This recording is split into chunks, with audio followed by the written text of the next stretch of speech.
എല്ലാ സഹോദരങ്ങൾക്കും നമ്മുടെ യൂട്യൂബ് ചാനലിലേക്ക് സ്വാഗതം.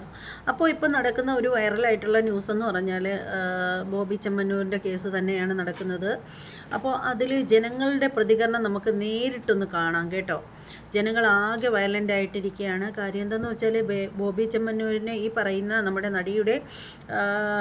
നടിയുടെ ആ ഒരു പരാതിന് മേൽ അറസ്റ്റ് ചെയ്ത് കൊണ്ട് പോയതല്ല ശരിക്കും ജനങ്ങളെ കൂടുതൽ പരിഭ്രാന്തരാക്കി മാറ്റിയത്. അതിനുശേഷം ഉണ്ടായിട്ടുള്ള ഓരോരോ സംഭവങ്ങളാണ്. കാരണം ഒരു ക്രിമിനൽസിനെ കൊണ്ടുപോകുന്ന അതേ രീതിയിൽ തന്നെയാണ് പുള്ളിക്കാരനെ കൊണ്ടുപോയിട്ടുണ്ടായിരുന്നത്. എനിക്ക് തോന്നുന്നു ക്രിമിനലിനോടൊക്കെ കുറച്ചുകൂടി മയത്തിൽ പെരുമാറുന്നു തോന്നുന്നു. കാരണം അത്ര പോലും ഇതില്ലാതെയാണ് പുള്ളിക്കാരനെ കൊണ്ടുപോയത്. എന്നിട്ട് കോടതിയിൽ പുള്ളിക്കാരനാകെ തളർന്നു പോയി എന്നൊക്കെയാണ് പറയുന്നത്. എന്ത് തന്നെയാണെങ്കിലും അതിനെതിരെ നാട്ടുകാരുടെ പ്രതികരണം ഒന്ന് കണ്ടിട്ട് വരാട്ടോ.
ജയിലിലേക്ക് കൊണ്ടുപോകുമ്പോൾ ആയിരുന്നു ഫാൻസ് വാഹനം തടഞ്ഞ് പ്രതിഷേധിക്കുന്ന സാഹചര്യം ഉണ്ടാകുന്നത്. ഗോപി ചെമ്മണ്ണൂരിന്റെ ആരോഗ്യനിലയെ കുറിച്ചാണ് അവരുടെ ആശങ്ക. പോലീസ് കൃത്യമായ പരിശോധന നടത്താൻ അനുവദിച്ചില്ല എന്നതുൾപ്പെടെയാണ് അവർ പറയുന്നത്.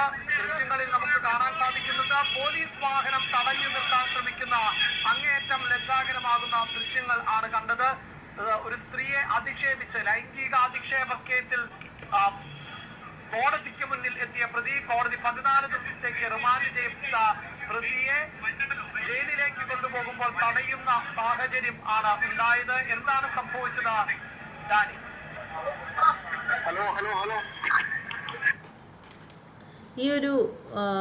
ഈ ഒരു വാക്കിനൊരു മറുപടി കൊടുത്തേ പറ്റൂ. കാരണം എന്താണെന്ന് വെച്ചാൽ ജനങ്ങൾ ലജ്ജാകരമാണ്, തടയുന്ന ഒരു കാഴ്ച കണ്ടു എന്നൊക്കെ നിങ്ങൾ പറഞ്ഞിട്ടുണ്ടായിരുന്നല്ലോ. അതെന്തുകൊണ്ടാണ് അങ്ങനെ തടഞ്ഞത് ആളുകൾ? ഇപ്പോൾ നമ്മൾ കണ്ടതാണ്, സിദ്ദിഖിനെയൊക്കെ പോലീസ് കൊണ്ടുപോയ സമയത്ത് ആരും ഇതുപോലെ ചെന്നിട്ടുണ്ടായിരുന്നില്ല എന്നാണ് എനിക്ക് തോന്നുന്നത്. ഇതുപോലെ ആരും തടയാൻ വേണ്ടിയിട്ടൊന്നും ശ്രമിച്ചിട്ടുണ്ടായിരുന്നില്ല. ഈ മനുഷ്യൻ ഡബിൾ മീനിങ് പറയും എന്നുള്ളൊരു കാര്യം കറക്റ്റാണ്. നമ്മൾ പല വീഡിയോയിലും അത് കണ്ടിട്ടുണ്ട്. ഒരു പഴംപൊരിയെയും മുട്ടയെയും പോലും വെറുതെ വിടാത്തൊരു മനുഷ്യനാണെങ്കിൽ അതൊക്കെ നമ്മൾ അംഗീകരിക്കുന്നു. പക്ഷേ ഈ പറയുന്നത് പോലെയുള്ള സെലിബ്രിറ്റികൾ, ഈ പറയുന്ന ഹണി ആണെങ്കിൽ പോലും, നമ്മൾ ഇന്ന് ഒരു വാർത്തയിൽ കണ്ടതെന്ന് വെച്ചാൽ, ഒരു ചാനലിൽ കണ്ടതെന്ന് വെച്ചാൽ, ഈ പുള്ളിക്കാരത്തേക്ക് എവിടെയോ ഉദ്ഘാടനത്തിന് പോകുമ്പോൾ 50 ലക്ഷം വരെയൊക്കെയാണ് ഈ പുള്ളിക്കാരത്തി മേടിക്കുന്നത് എന്നാണ് പറയുന്നത്. എനിക്കറിയില്ല, നേരിട്ട് അറിയില്ല. ഹണി റോസിനെ ഞാൻ കണ്ടിട്ടുമില്ല, ഹണി റോസ് എന്നോട് പറഞ്ഞിട്ടുമില്ല. പക്ഷേ ആ ഒരു ചാനലിൽ കേട്ടത് എവിടെയോ ഉദ്ഘാടനത്തിന് പോയപ്പോൾ 50 ലക്ഷം രൂപയാണ് അവർ വാങ്ങിയത് എന്നാണ്. 50 ലക്ഷമാവട്ടെ അല്ലെങ്കിൽ 50,000 ആവട്ടെ, ഇനി 1 ലക്ഷമോ 5 ലക്ഷമോ എത്ര വേണേലും ആയിക്കോട്ടെ, അത് അവരുടെ ആവശ്യമാണ്. അവർ വില പറഞ്ഞു മേടിക്കുന്നു. അതിൻ്റേതായ രീതി അവർ വസ്ത്രധാരണമൊക്കെ ചെയ്ത് ആ മേടിക്കുന്ന പൈസയുടെ രീതിയിലായിരിക്കും അവർ വരുന്നത്. അപ്പോൾ അതെന്തെങ്കിലും ആവട്ടെ. ഈ പറയുന്നത് പോലെ ഈ ഹണി റോസൊക്കെ എത്ര രൂപ ആളുകൾക്ക് വേണ്ടിയിട്ട് കൊടുക്കാറുണ്ട്. അവർക്ക് കിട്ടുന്ന പൈസയിൽ നിന്ന് ഒരു വർഷത്തിൽ പോലും അവരെന്തെങ്കിലുമൊക്കെ, എനിക്കറിയില്ല, പക്ഷേ എങ്ങും അവരൊക്കെ ഒരു ചാരിറ്റിക്ക് വേണ്ടിയിട്ടൊന്നും ചെയ്തതായിട്ട് നമ്മൾ കേട്ടിട്ടില്ല. അതാണ് വാസ്തവം. നമ്മളാരും കേട്ടിട്ടില്ല. സാധാരണ ഇതുപോലെയുള്ള സെലിബ്രിറ്റീസൊക്കെ ആർക്കെങ്കിലും എന്തെങ്കിലും കൊടുക്കുകയാണെങ്കിൽ 100 ചാനലുകാരെ അറിയും. അവരറിയും, 100 ചാനലുകാരെ അറിയും. ഏതെങ്കിലും ഒരെണ്ണം അറിഞ്ഞാലും മതിയല്ലോ, ബാക്കിയുള്ളവരൊക്കെ അറിഞ്ഞോളൂ. ഇവരാരും ഒന്നും ചെയ്തതായിട്ട് അറിഞ്ഞിട്ടില്ല.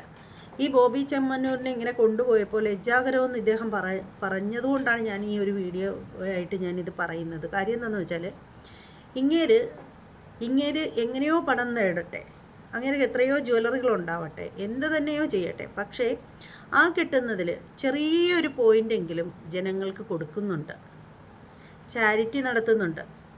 എന്നാൽ കുറേ പേര് പറയും ചാരിറ്റിയുടെ മറവിൽ തട്ടിപ്പാണെന്ന്. ആയിക്കോട്ടെ, എന്ത് തന്നെയാണെങ്കിലും നമ്മൾ തിന്നുന്നുമില്ല, മറ്റുള്ളവരെ തീറ്റിക്കുന്നുമില്ല. ഇത് അങ്ങേര് തിന്നുന്നുണ്ടെങ്കിലും മറ്റുള്ളവർ കൂടി തീറ്റിക്കുന്നുണ്ട്. കൊന്നാൽ പാപം തിന്നാൽ തീരുമെന്ന് കേട്ടിട്ടില്ലേ? അങ്ങേര് എന്തെങ്കിലും ഒരു തെറ്റ് ചെയ്യുന്നുണ്ടെങ്കിൽ ചെയ്യുന്നു എന്ന് എനിക്കറിയില്ല. കാരണം എനിക്ക് ഈ മനുഷ്യനെ നേരിട്ടോ അല്ലാതെയോ കണ്ടോ എന്നുള്ള ഒരു പരിചയമില്ല. ഈ ഒരു ചാനലിലൊക്കെ ഇടയ്ക്കൊക്കെ കാണുന്നു, നമ്മളിങ്ങനെ നോക്കുമ്പോഴത്തേക്ക് കാണുന്നു, അത്രയേ ഉള്ളൂ. അപ്പോൾ അങ്ങേര് എന്ത് തന്നെയാണെങ്കിൽ പോലും അങ്ങേർക്ക് കിട്ടുന്നതിലൊരു ഓഹരി അങ്ങേര് പാവങ്ങൾ കൂടി കൊടുക്കുന്നുണ്ട്. അപ്പോൾ അതുകൊണ്ടുള്ള ആ ഒരു സ്നേഹം അങ്ങേരോട് എല്ലാവർക്കും ഉണ്ട്. അതുകൊണ്ടാണ് ജനങ്ങൾ അദ്ദേഹത്തിന് ഇങ്ങനെയൊക്കെ ഇത്ര ഇതായിട്ട് കൊണ്ടുപോകുമ്പോഴത്തേക്ക് പ്രതികരിക്കുന്നത്. മാത്രമല്ല, ഇങ്ങേര് വളരെ ഫണ്ണായിട്ടാണ് ആളുകളോട് ഇടപെടുന്നത്. അതൊക്കെ കൊണ്ടാണ് ആളുകൾക്ക് കൂടുതൽ ഇയാളോട് വലിയ റെസ്പെക്റ്റും സ്നേഹമൊക്കെ ഉള്ളതിൻ്റെ കാര്യം. പിന്നെ നമ്മുടെ മാധ്യമങ്ങൾ പറയുന്നതൊക്കെ കേൾക്കുമ്പോൾ ചില നേരത്തെ നമുക്ക് ദേഷ്യം വരും കേട്ടോ. അതുകൊണ്ട് തന്നെ നമ്മൾ അതിലേക്കൊന്നും പോകുന്നില്ല. എന്തായാലും നമ്മുടെ മാധ്യമങ്ങളോട് പറയാനുള്ളത്, ഇനി ഒരു പെൺകുട്ടിക്ക് എന്തെങ്കിലും ഒരു തരത്തിലുള്ള ബുദ്ധിമുട്ട് ഉണ്ടാവുകയാണെങ്കിൽ, ഇപ്പോൾ നിങ്ങൾ ഘോരം ഹണിയെ ഇങ്ങനെ പറഞ്ഞതിൻ്റെ പേരിൽ കുറേയൊക്കെ നിങ്ങൾ പറഞ്ഞിട്ടുണ്ടായിരുന്നല്ലോ, നിങ്ങളുടെയൊക്കെ ന്യൂസുകളും കാര്യങ്ങളും ഒക്കെ. പിന്നെ നിങ്ങൾ വായിൽ വെള്ളം പോലും ഒഴിച്ചിട്ടില്ല. കാരണം നിങ്ങൾക്ക് ഒരു കവള് വെള്ളം കുടിക്കാൻ പോലും നേരമില്ല. നിങ്ങളിങ്ങനെ ന്യൂസ് ഇങ്ങനെ അടിച്ചിറക്കി വിട്ടുകൊണ്ടേ ഇരിക്കുകയാണ്. പക്ഷേ സാധാരണപ്പെട്ട ഒരു പെൺകുട്ടിക്ക് ഇതുപോലെ എന്തെങ്കിലും ഒരു ബുദ്ധിമുട്ടുണ്ടാവുമ്പോഴും നിങ്ങളുടെ വായിൽ ഇതുപോലെ കിടന്ന് ഘോരം പ്രസംഗിക്കാൻ നാവ് ഉണ്ടായിരിക്കണം എന്നാണ് എനിക്ക് നിങ്ങളോട് പറയാനുള്ളത്. അപ്പോഴും ഇതുപോലെയൊക്കെ തന്നെ പറയണം. എത്രയോ സ്ത്രീകൾ ഏതെല്ലാം തരത്തിലുള്ള പെറ്റീഷനുകളും കാര്യങ്ങളും ഒക്കെ കൊടുത്തിട്ട് അതിനെപ്പറ്റി ഒരു അനക്കം പോലും ഇല്ലാത്ത കേസുകൾ പലയിടത്തും ഉണ്ട്. നിങ്ങളൊക്കെ എന്ന് പറഞ്ഞാൽ ഒരു സെലിബ്രിറ്റിക്ക് ഒരു പ്രശ്നം വന്നു കഴിഞ്ഞാൽ നിങ്ങളത് ഘോരമായിട്ട് പ്രസംഗിക്കുക. അവർക്ക് വേണ്ടിയിട്ട് എന്ത് വേണമെങ്കിലും വാദിക്കും. സന്തോഷ് പണ്ഡിറ്റിനെ എന്നെടുത്ത് നോക്കൂ. അങ്ങേർക്ക് കിട്ടുന്നത് ഒരു ചെറിയ തുകയാണെങ്കിലും അതിലൊരു ഓഹരി അങ്ങേര് പാവങ്ങൾക്ക് കൊടുക്കുന്നുണ്ട്, സഹായിക്കുന്നുണ്ട്. മനസ്സറിഞ്ഞ് ഓരോ വ്യക്തികളെയും സഹായിക്കുന്നുണ്ട്. അങ്ങനെ വേണം മനുഷ്യരായാൽ. എല്ലാം എനിക്ക് മാത്രം എന്നുള്ള ചിന്തയോടുകൂടി ജീവിക്കരുത്. നമുക്കുണ്ടെങ്കിൽ നമ്മൾ മറ്റുള്ളവർ കൂടി കൊടുക്കണം. എന്നാൽ ചോദിക്കും, ലാലേട്ടൻ ഇത്രയും കൊടുത്തു, മമ്മൂക്ക ഇത്രയും കൊടുത്തു, ദിലീപേട്ടൻ ഇത്രയും കൊടുത്തു എന്ന്. അവരൊക്കെ കൊടുക്കുന്നതിൽ വലിയ അത്ഭുതമൊന്നും പറയാനില്ല. അവർക്കൊക്കെ നല്ല ഭീകരമായ രീതിയിൽ ടാക്സും സംഭവങ്ങളൊക്കെ വരും. അപ്പോൾ അതുകൊണ്ട് തന്നെ അവരൊക്കെ ആ അടയ്ക്കുന്ന പൈസ എടുത്ത് ഇങ്ങോട്ട് അടച്ചു എന്ന് കരുതിയാൽ മതി, അത്രയേ ഉള്ളൂ. അപ്പോൾ എന്തായാലും ഈ ഒരു വിഷയം എന്തായി തീരുമെന്ന് അറിയില്ല. എന്തായാലും എത്രയും പെട്ടെന്ന് അങ്ങേർക്ക് ജാമ്യമെങ്കിലും കിട്ടട്ടെ. അത്രയേ നമുക്ക് ഈ ഒരു വിഷയത്തിൽ പറയാനുള്ളൂ. ഇനി നാളെ ഇതിൻ്റെ അപ്പോൾ എന്തെങ്കിലും വിവരം കിട്ടുവാണെങ്കിൽ അത് എൻ്റെ സബ്സ്ക്രൈബേഴ്സിനെ ഞാൻ അറിയിക്കുന്നതായിരിക്കും. പിന്നീട് ജലദോഷത്തിൻ്റെ ഒരു ആരംഭം പോലെ മഞ്ഞ് കെട്ടിയിട്ടാണ്. അപ്പോൾ എന്താണെന്ന് വെച്ചാൽ ഇങ്ങനെ കൊണ്ടുപോയി ഇരുട്ടുമുറിയിൽ ഇട്ടു എന്നൊക്കെയാണ് പറയുന്നത്. ഫാൻ കൊടുത്തില്ലെന്നോ ഇരുട്ടുമുറിയിൽ ഇട്ടു എന്നോ അങ്ങനെയൊക്കെയുള്ള വാർത്തകളാണ് കേൾക്കുന്നത്. അപ്പോൾ ആ പറയുന്ന ആളുകളോട് എനിക്ക് പറയാനുള്ളത്, ഇവരൊക്കെ എനിക്ക് തോന്നുന്നു സെലിബ്രിറ്റിയൊക്കെ ജയിലിലേക്ക് വിടുന്ന സമയത്ത് ഇങ്ങനെയൊക്കെ ആയിരിക്കും റോളും ചിട്ടയെന്ന് എനിക്ക് തോന്നുന്നു കേട്ടോ. ഞാൻ വളരെ ഫണ്ണായിട്ട് പറഞ്ഞതാണ്. കാരണം പറയാൻ കാര്യമെന്ന് വെച്ചാൽ ദിലീപിനെ നമ്മുടെ ജനപ്രിയ നടനെ ഇതുപോലെ അറസ്റ്റ് ചെയ്ത് കൊണ്ടുപോയി 45 ദിവസം കൊണ്ട് ജയിലിലുണ്ടായിരുന്നു തോന്നുന്നു. അപ്പോൾ ആ സമയത്ത് പുള്ളിക്കാരനെയും ഇതുപോലെ ഫാനൊന്നും ഇല്ലാത്ത, ഇതുപോലെ ലൈറ്റോ വെളിച്ചമോ വേണ്ടത്ര ഒരു ബ്ലാങ്കറ്റോ പായോ ഒന്നും കൊടുക്കാതെ ഒരു മുറിയിൽ കൊണ്ടുവന്നിട്ടു എന്നാണ്. പിന്നീട് ശ്രീരേഖ IPS ആണെന്ന് തോന്നുന്നു, കറക്റ്റായിട്ട് അറിയില്ല. അവരോ മറ്റോ ആണ് ഇദ്ദേഹത്തിന് വേണ്ടുന്ന ബ്ലാങ്കറ്റ് സൗകര്യങ്ങളും ഒക്കെ കൊടുത്തത് എന്നൊക്കെ അറിയാൻ സാധിച്ചു. അപ്പോൾ അതുകൊണ്ട് ബോബി ചെമ്മന്നൂരിന് മാത്രമല്ല, ദിലീപിനോട് ചോദിക്കുകയാണെങ്കിൽ പുള്ളിക്കാരനും പറയില്ലായിരിക്കാം. എന്നാലും അതൊക്കെയാണ് അവിടെ അദ്ദേഹത്തിന് സംഭവിച്ചിട്ടുണ്ടായിരുന്നത്. അപ്പോൾ എന്താണെന്ന് വെച്ചാൽ ഇത്രയൊക്കെ ഉള്ളൂ. നാളെ ഇതിൻ്റെ ബാക്കി പത്രമായിട്ട് വരാം. നാളെ എന്താവുമോ എന്നൊക്കെയുള്ള, എന്തായാലും ജാമ്യം കിട്ടട്ടെ. ജാമ്യം കിട്ടാതിരിക്കാനുള്ള പാതകമൊന്നും ചെയ്തില്ലെന്നാണ് എനിക്ക് തോന്നുന്നത്. പിന്നെ ഇന്ന് മറ്റൊരു ചാനലിൽ ഞാൻ കണ്ടതാണ്, ഒരു റിയാക്ഷൻ വീഡിയോ ചെയ്യുന്ന ചാനലിൽ കണ്ടതാണ്. ഇദ്ദേഹം പണ്ട് ഏതോ ഒരു പെൺകുട്ടിയെ റേപ്പ് ചെയ്യുകയോ അങ്ങനെ ഏതാണ്ട് ചെയ്തു. അങ്ങനെ ആ പെൺകുട്ടി കിടന്ന് കരയുന്നു. അതിൻ്റെ വീഡിയോ ഉണ്ടായിരുന്നു കേട്ടോ. പെൺകുട്ടി കിടന്ന് കരയുന്നു, എന്നിട്ട് അവൾ പറയുന്നു അവൾ പലതവണ പ്രഗ്നൻ്റായി, അബോർട്ടായി, അപ്പോൾ അതിനൊക്കെ കാരണം ഇങ്ങേരുമായിട്ട് സംസാരിക്കുന്നു. അപ്പോൾ ഇങ്ങേര് പറയുന്നുണ്ട് അതൊക്കെ അങ്ങനെയൊക്കെ തന്നെയാണ്, സ്ത്രീകളെ സ്നേഹിക്കുകയല്ല ഉപയോഗിക്കുക വേണ്ടത് എന്നൊക്കെയുള്ള രീതിയിൽ, വളരെ മോശമായിട്ടുള്ള രീതിയിൽ ബോച്ചെ സംസാരിക്കുന്നതിൻ്റെ ആ ഒരു വീഡിയോ ക്ലിപ്പും കാര്യങ്ങളൊക്കെ ഉണ്ട്. ഫുൾ ഇംഗ്ലീഷ് ആട്ടോ. എനിക്ക് ഇംഗ്ലീഷ് ആയതുകൊണ്ട് നന്നായിട്ട് ഞാൻ ആ ഒരു വീഡിയോ ക്ലിപ്പ് എടുക്കാഞ്ഞത് എന്താണെന്ന് വെച്ചാൽ, പുള്ളിക്കാരൻ്റെ ചാനലിൽ ഇപ്പോഴും ഉണ്ട്. നിങ്ങൾക്ക് ആർക്കെങ്കിലും പോയി കാണണമെന്നുണ്ടെങ്കിൽ പോയി കണ്ടോളൂ. ഞാൻ ആ ചാനൽ ഏതാണെന്ന് ഞാൻ നോക്കിയിട്ട് ഞാൻ പറയാം. നിങ്ങൾക്ക് ആർക്കെങ്കിലും ആ ഒരു ചാനലിൽ പോയി ആ ഒരു വീഡിയോ കാണണമെന്ന് താല്പര്യമുള്ളവർക്കാണെങ്കിൽ ഞാൻ ചാനലിൻ്റെ പേര് പറഞ്ഞു തരാം കേട്ടോ. വളരെ ഫേമസ് ആയിട്ടുള്ള ചാനൽ തന്നെയാണ്, യൂട്യൂബ് ചാനൽ തന്നെയാണ്. അപ്പോൾ ഈ സ്ത്രീ ഭയങ്കരമായിട്ട് കരയുന്നുണ്ട്. പിന്നെ എന്താ ചോദിക്കുക, ഞാൻ എൻ്റെ ചാനലിൽ അതെടുത്തിടാഞ്ഞത് എന്തെന്ന് വെച്ചാൽ, അത് ഫുള്ള് ഇംഗ്ലീഷായിട്ടോ സംസാരിക്കുന്നത്. ബോച്ചയും ഇംഗ്ലീഷിലാണ് സംസാരിക്കുന്നത്, ആ സ്ത്രീയും ഇംഗ്ലീഷിലാണ് സംസാരിക്കുന്നത്. അവരൊരുപാട് കരയുമൊക്കെ ചെയ്യുന്നുണ്ട്, ബോച്ചയെ ബാസ്റ്റേഡ് എന്നൊക്കെ വിളിക്കുന്നുണ്ട്. അപ്പോൾ അതുകൊണ്ട് തന്നെയാണ് ഞാൻ ആ ഒരു വീഡിയോ എടുക്കാതിരുന്നത്. കാരണം നമ്മൾ എടുത്തു കഴിഞ്ഞാൽ കൊള്ളാം, നമുക്കത് പറയാൻ കഴിയണം. എടുത്തു കഴിഞ്ഞാൽ നമുക്കത് പറഞ്ഞ് മനസ്സിലാക്കാൻ കഴിയണം. അപ്പോൾ നമുക്കത് ശരിക്കും ഇംഗ്ലീഷ് തീരെ അറിഞ്ഞൂടാത്ത ഞാനതെടുത്ത് എൻ്റെ ചാനലിൽ വെച്ചിട്ട് ഞാൻ എന്ത് ചെയ്യാനാണ്? എനിക്കത് പറഞ്ഞു കൊടുക്കാൻ അറിയില്ല, അതുകൊണ്ടാണ് അത് എടുക്കാഞ്ഞത്. എന്തായാലും അതിൻ്റെ ഞാൻ കാണിച്ചു തരാം. വേണമെന്നുള്ളവർക്ക് കറക്റ്റായിട്ട് മനസ്സിലാക്കണം എന്നുണ്ടെങ്കിൽ ഇദ്ദേഹത്തിൻ്റെ ചാനലിൽ പോയാൽ മതി, ഞാൻ കാണിച്ചു തരാം. ഈ സഹോദരൻ്റെ ചാനലിലുണ്ട് കേട്ടോ. കാണണമെന്നുള്ളവരൊക്കെ ഇദ്ദേഹത്തിൻ്റെ ചാനലിൽ പോയാൽ മതി. കുറച്ചു കാലം മുമ്പ്, ഒരു 3-4 വർഷം മുമ്പാണ് ഒരു സംഭവം ഉണ്ടായി. കുറച്ചു കാലം മുമ്പ്, ഒരു 3-4 വർഷം മുമ്പാണ് നമ്മുടെ ബോബി ചമ്മൺ ഒരു വലിയ ആളാവുന്ന ഒരു സമയമില്ലേ, അതിന്റെയൊക്കെ കുറച്ച് മുന്നോടിയായിട്ട് നടന്ന ഒരു വിഷയമാണ്. ബോച്ചെ ഒരു സ്ത്രീയുമായിട്ട് സംസാരിക്കുന്ന ഒരു ഹിഡൻ, ആ സ്ത്രീ തന്നെ എടുത്ത് ചിത്രീകരിച്ച ഒരു വീഡിയോ. അവരെ മാനസികമായിട്ടും ശാരീരികമായിട്ടും പീഡിപ്പിക്കുന്നു. അതേപോലെ ഒരുപാട് തവണ ഗർഭചിത്രം ചെയ്യേണ്ട അവസ്ഥ വരുന്നു. അതുകൂടാതെ ചാരിറ്റിയുടെ മറവിൽ ഇത്തരം പെൺകുട്ടികളെ യൂസ് ചെയ്യുന്നുണ്ട് എന്നൊക്കെ അദ്ദേഹം തുറന്നു പറയുന്ന ഒരു വീഡിയോ ആണ്. വളരെ സിമ്പിൾ ആയിട്ടാണ് പറയുന്നത്. അതെ, ചാരിറ്റിയും പെണ്ണുപിടിയും ഒക്കെ ഞാൻ ചെയ്യും, ഒരു സ്ഥിരലംബടനാണ് എന്നുള്ള കാര്യം ജനങ്ങൾക്ക് മുഴുവൻ അറിയാം എന്ന ഒരു വീഡിയോ ന്യൂസ് ചാനലുകളിലൊന്നും തിരഞ്ഞു കിട്ടുന്നില്ല. എന്നാലും ചില ഇടങ്ങളിലൊക്കെ കിടക്കുന്നു. വലിയ സ്വാധീനം ചെലുത്തിക്കൊണ്ട് ആ വീഡിയോസ് ഒക്കെ റിമൂവ് ചെയ്യപ്പെട്ടു. എന്താ സംഭവിച്ചത് എന്ന് കൃത്യമായിട്ട് അറിയില്ല. എന്തായാലും ആ ഒരു സ്ത്രീ അന്ന് പറഞ്ഞ ഒരു വീഡിയോ ഉണ്ട്. ആ വീഡിയോ ഒന്ന് പരിശോധിക്കേണ്ടത് ഈ ഒരു സമയത്ത് അത്യാവശ്യമാണെന്ന് തോന്നി. ഒന്ന് കാണാം.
കണക്കിന് പെൺകുട്ടികളെ ഉപയോഗിച്ചിട്ടുണ്ടെന്ന് അദ്ദേഹം തുറന്നു പറയുന്നു. അതുപോലെ തന്നെ ഞാൻ സ്ത്രീലംബടനാണ് എന്ന കാര്യം മലയാളികൾക്ക് മുഴുവൻ അറിയുന്നത് പറയേണ്ട കാര്യമൊന്നുമില്ല. അടുത്തത് ഞാൻ ചാരിറ്റിയും ചെയ്യും, പെണ്ണും പിടിക്കും, ഇനിയും അത് തന്നെ തുടരും എന്നൊക്കെ വളരെ സിമ്പിളായിട്ട് അന്ന് പറഞ്ഞതാണ്. ഇതൊന്നും അന്ന് ചർച്ച ചെയ്യാൻ പോലും തയ്യാറായില്ലായിരുന്നുള്ളതാണ്. ഇപ്പൊ ഈ ഒരു സമയത്ത് ഇത് ചർച്ച ചെയ്യുന്നത് എന്തുകൊണ്ടാണ്? ഇപ്പൊ ഹെന്ന സ്പാർട്ട എന്ന ധന്യ എന്ന പെൺകുട്ടിക്ക് നേരെയും ഇത്തരം ഒരു വൃത്തികെട്ട അനുഭവം ഉണ്ടായി എന്ന് അവർ പറയുന്നുണ്ട്.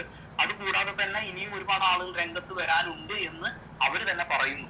ഓക്കെ, ആ ഒരു സമയത്ത് ഞാൻ ജസ്റ്റ് ബേബി ചമ്മണിയുടെ ഒരു പഴയ വീഡിയോ തെരഞ്ഞപ്പോൾ കിട്ടിയത് ഇതാണ്. ഇതൊക്കെ നമ്മൾ മറന്നു പോയതാണ്. പക്ഷെ അദ്ദേഹം തന്നെ സമ്മതിക്കുന്ന ഒരുപാട് വിഷയങ്ങളുണ്ട്. ഞാൻ ചാരിറ്റി ചെയ്യും, അതിന്റെ മറവിൽ പെണ്ണും പിടിക്കും, ഞാനൊരു പെണ്ണുപിടിയനാണ് എന്നുള്ളത് ഇവിടെയുള്ള ജനങ്ങൾക്ക് മുഴുവൻ അറിയാം. ഇത് ഞാൻ പറയുന്ന ഒരു കാര്യമില്ല, കൃത്യമായിട്ട് അദ്ദേഹം തന്നെ പറയുന്ന ആ ഒരു കാര്യം കൃത്യമായി മലയാളത്തിൽ എഴുതിയിട്ടുണ്ട്. അതുകൂടാതെ ഞാൻ ഉപയോഗിച്ചു തരുന്നു എന്നുള്ളത്. ഓക്കെ, അത് മുഴുവനായിട്ട് ആ വീഡിയോ കാണാം. How many abortions? 5-6 abortions. How many abortions I went through? How many surgery I went through? Tell, the month of August is good for me. Last year, but now only you made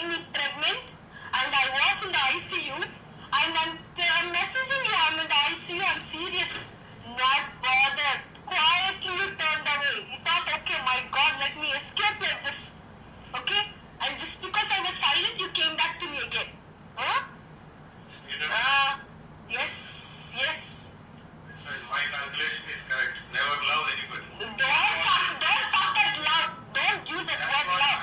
Don't use that fucking love. Don't use that word fucking love. You can never use it anymore in your life. Only mistake. You can never. Yes. Yes. Okay, അവര് ഒരു 5-6 തവണ abortion ചെയ്തിട്ടുണ്ട്. ഒരു തവണ ICUവിൽ പോലും കിടന്നിട്ട് അദ്ദേഹത്തിനെ വിളിച്ചിട്ട് അദ്ദേഹം തിരിഞ്ഞു പോലും നോക്കിയില്ല എന്നൊരു കാര്യം പറയുന്നത്. കൂടാതെ തന്നെ ദുബായിലുള്ള ഷെയ്ഖുമാരും ബിസിനസ്മാൻമാരും ഒക്കെ ആയിട്ട് കണക്ട് ചെയ്ത് കൊടുത്തത് ഞാനാണെന്നാണ് സ്ത്രീ പറഞ്ഞത്. അവരുടെ പേരോ കാര്യങ്ങളൊന്നും എനിക്കറിയില്ല കേട്ടോ.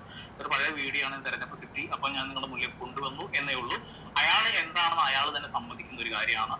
ഇനിയും ഞാൻ ഇത് തന്നെ തുടരും എന്നുള്ളൊരു കാര്യം കൂടി അതൊന്ന് പറഞ്ഞു വെക്കുന്നുണ്ട്. അതായത് ഇവര് പ്രഗ്നന്റ് ആയി കിടന്നു, ആ സമയത്ത് നിങ്ങൾ തിരിഞ്ഞു നോക്കിയില്ല എന്ന് പറഞ്ഞപ്പോ എനിക്കറിയാം എനിക്ക് തെറ്റുപറ്റിപ്പോയി, കാരണം സ്നേഹിക്കാൻ പാടില്ല, ഉപയോഗിക്കാനേ പാടുള്ളൂ എന്നാണ് അദ്ദേഹം പറഞ്ഞിട്ടുള്ളത്. Okay, Can't screw. Even you can't screw. You'll cut your part and throw it. Wait and see. You can't screw anymore anyone. Wait and see. To what extent I will do it. To what extent you will not get a women even to screw. Wait and watch. I will ensure that you won't get a women. You should cut your part and throw. If you can't control yourself so much, either you go back to your wife or you kill yourself. Wait and see. 2 years what pain you gave me. I am a fatherless daughter. I am an orphan. If my father was left today, you are fucking nothing to me. Okay, keep that in mind very well.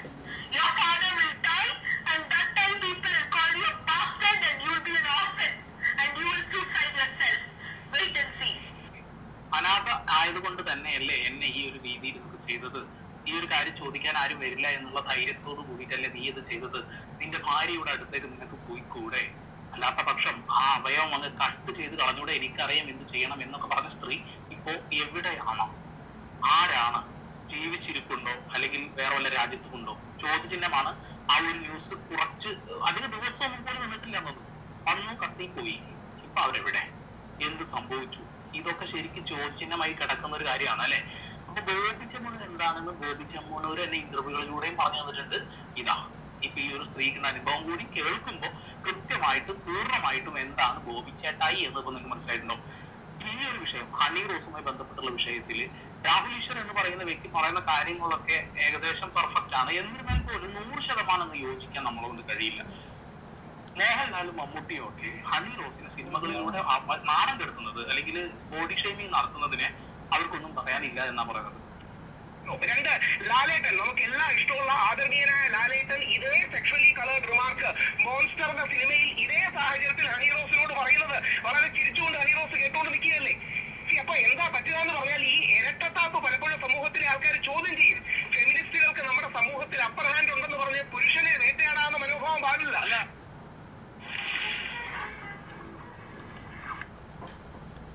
അപ്പോൾ എന്താണെന്ന് വെച്ചാൽ ആ ഒരു വാർത്തയായിരുന്നു. ഇദ്ദേഹത്തിൻ്റെ ചാനലുണ്ട്, ഞാൻ കാണിച്ചു തരാമെന്ന് പറഞ്ഞു. എന്തായാലും അത് ഞാൻ എൻ്റെ ചാനലിൽ തന്നെ കാണിച്ചു തന്നു. ഇനി കൂടുതലായിട്ട് വല്ലതും കാണണമെന്നുണ്ടെങ്കിൽ നിങ്ങൾ അദ്ദേഹത്തിൻ്റെ ചാനലിലേക്ക് പോയിക്കോളൂ. അപ്പോൾ എന്തായാലും ആ സ്ത്രീയെക്കുറിച്ചൊന്നും അറിയില്ല. ആ സ്ത്രീ എവിടെയുണ്ട്, എങ്ങനെയുണ്ട്, ജീവിച്ചിരിപ്പുണ്ടോ ഒന്നൊന്നും അറിയില്ല.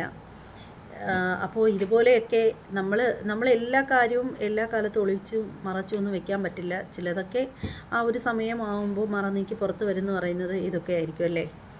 എന്ത് തന്നെയാണെങ്കിലും ഇതുപോലെ ആരെങ്കിലുമൊക്കെ ദ്രോഹിച്ചിട്ടുണ്ടെങ്കിൽ അവരുടെയൊക്കെ കണ്ണീരിൻ്റെ ഫലം ഒരു നാൾ അനുഭവിക്കേണ്ടി വരും. ആരായാലും അനുഭവിക്കേണ്ടി വരും.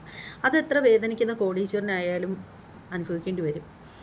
അപ്പോൾ അവർ ഒത്തിരി കരഞ്ഞുകൊണ്ടുകൂടിയാണ് അവർ സംസാരിക്കുന്നത്. അപ്പോൾ അവർ അനാഥയാണെന്നുള്ളതും ആ ഒരു വാർത്തയിൽ കൂടി തന്നെ നമുക്ക് മനസ്സിലാക്കപ്പെട്ട ഒരു കാര്യമാണ്.